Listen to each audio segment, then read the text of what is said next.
Hi friends, ஒரு mini vlog பார்க்கலாமா? இது வெள்ளிக்கிழமை மாலை. வழக்கம் போல தாங்க நெய் தீபம் போடுறதுக்காக முத்தாரம்மன் கோவிலுக்கு கிளம்பியாச்சு. இன்றைக்கி கோவிலுக்கு கிளம்பிட்டு இருக்கும்போது எனக்குள்ளே ஒரு கேள்வி இருந்துகிட்டே இருந்ததுங்க. உங்கள் எல்லாருக்குமே தெரிஞ்சிருக்கும், நான் வந்து ஒரு 2-3 வாரமாக விளக்கு போடலை, அப்புறம் இப்போ தான் 2 வாரமாக விளக்கு போடுறதுக்கு வந்துட்டுருக்கேன் அப்படின்னு. இப்படி ஒரு கண்டினியூவே இல்லாமல், முழுமை இல்லாமல் ஒரு விஷயத்தை நம்ம பண்ணிகிட்ருக்குறோமே, இதை வந்து கடவுள் ஏற்றுக்குமா ஏற்றுக்காதா அப்படின்னு தான். ஆனால் எனக்கு அதுக்கான பதில் கோவிலிருந்து வெளியே வரும்போது எனக்கு கிடச்சிதுங்க. என்னன்னு லாஸ்ட்டில் நான் சொல்கிறேங்க.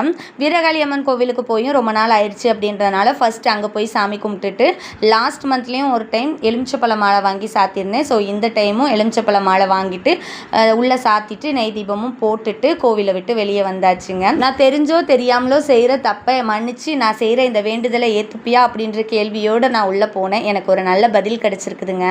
ரொம்பவே சந்தோஷமாக இருந்தது. நெக்ஸ்ட் ஒரு வீடியோவில் பார்க்குறேன். பாய்.